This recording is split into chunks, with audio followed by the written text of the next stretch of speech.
Hello learners, welcome to my YouTube channel to the point learning. आज मैं आपके साथ क्लास 12th फिजिकल एजुकेशन में चैप्टर 9 जो कि है साइकोलॉजी एंड स्पोर्ट्स वो डिस्कस कर रही हूँ।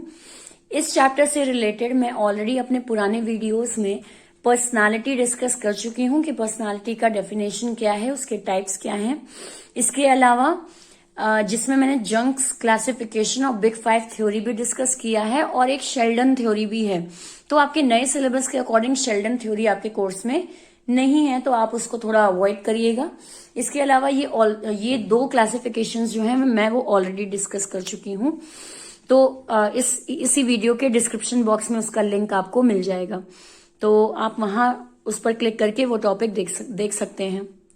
इसके अलावा आज जो मैं टॉपिक पढ़ाऊंगी वो है आपका एग्रेशन, और एग्रेशन में भी मैं मीनिंग और टाइप्स ऑलरेडी अपने पुराने वीडियोस में डिस्कस कर चुकी हूँ। अगेन लिंक यहाँ डिस्क्रिप्शन बॉक्स में मैं दे दूंगी, आप उसमें टाइप्स जरूर देखिएगा कि कितने टाइप के होते हैं और किस तरीके से वो क्या इफेक्ट करते हैं।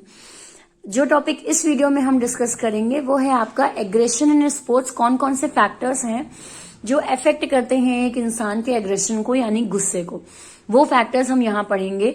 और इसके बाद उसमें हम ये भी पढ़ेंगे कि उसका असर क्या पड़ता है, कारण क्या है गुस्से का, और लास्टली उस गुस्से को मैनेज कैसे किया जाए। और साथ ही साथ साइकोलॉजिकल एट्रीब्यूट्स न्यू टॉपिक है, तो ये न्यू टॉपिक भी हम डिस्कस करेंगे।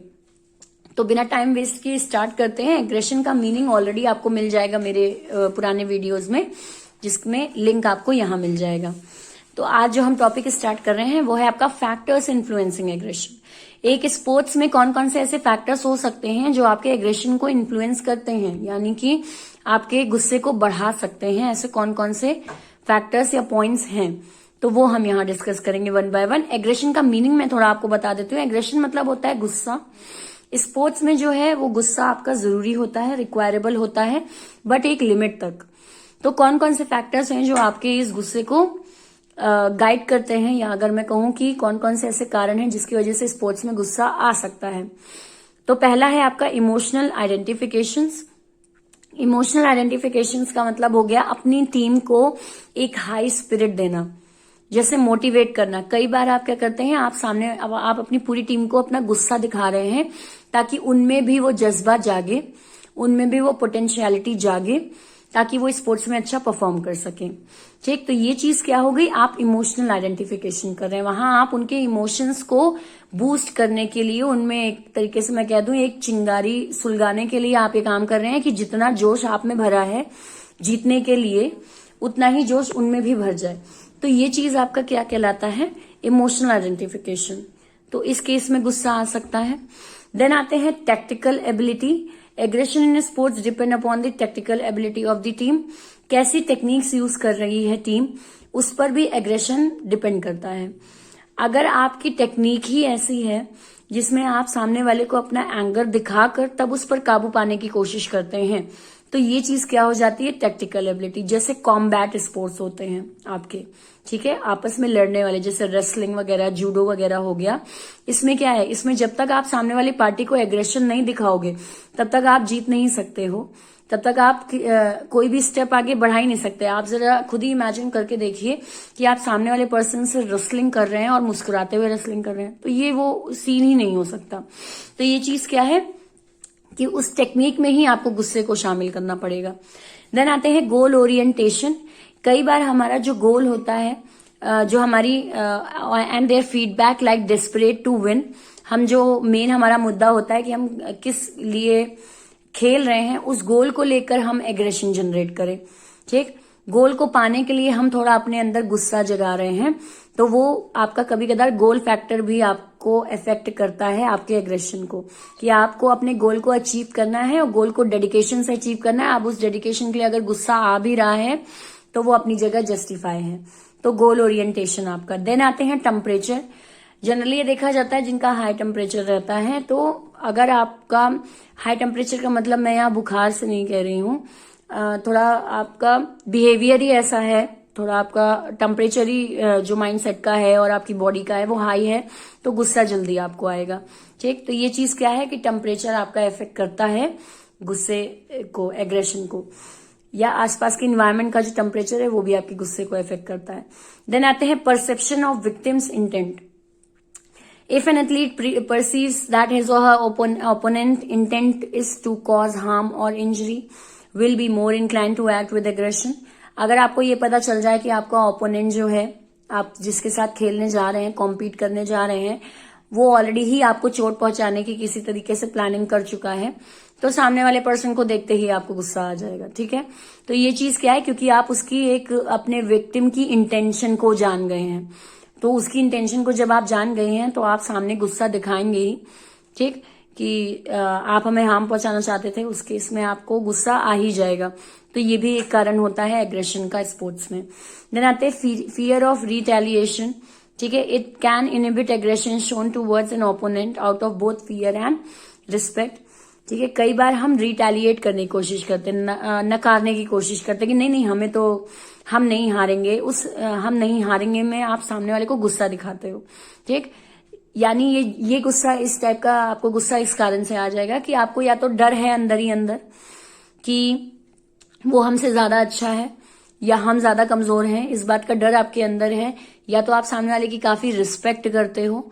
ठीक है, उसका ऑनर, उसका प्राइड, उसका स्टेटस आपसे बहुत ऊंचा है, इसको लेकर आपके अंदर एक तरीके का फियर है, जिसको आप गुस्से से रिटेलिएट करने की कोशिश करते हैं, गुस्से से उसे कॉम्पनसेट करने की कोशिश करते हैं। ठीक, तो इस तरीके से भी आपको गुस्सा आ सकता है। देन आइए गेम स्ट्रक्चर। गेम स्ट्रक्चर का मतलब हो गया कि आपका पूरा ओवरऑल जो गेम है वो इस तरीके से बिग डिफरेंस स्कोर वगैरह में आना। ठीक, आपका स्कोर और सामने वाली जो कॉम्पिटिटिव टीम है उसका स्कोर, उनमें फार डिफरेंस है, जिसकी वजह से आपको गुस्सा राइज हो जाए, यार हम बहुत पीछे हैं अभी जीत के, या ये हमसे बहुत आगे जा रहे हैं। तो ये भी आपका क्या शो करता है कि गेम स्ट्रक्चर में, आप गेम स्ट्रक्चर की वजह से आपको गुस्सा आ जाए। जैसे whereas close contestant game have less aggression. अगर आप बहुत कम दूरी पर हैं हारने की, यानी दोनों की स्कोरिंग में बहुत ज्यादा डिफरेंस नहीं है, तो गुस्सा कम आएगा आपको। लेकिन अगर आप किसी के साथ मैच खेल रहे हो और दोनों की स्कोरिंग में बहुत डिफरेंस चल रहा है, एक टीम आपसे काफी आगे चल रही है और आप उनसे काफी पीछे चल रहे हो, तो ऑन दी स्पॉट आपको गुस्सा आ सकता है, तो गेम स्ट्रक्चर की वजह से। देन आते हैं ट्रेडिशनल राइवलरी।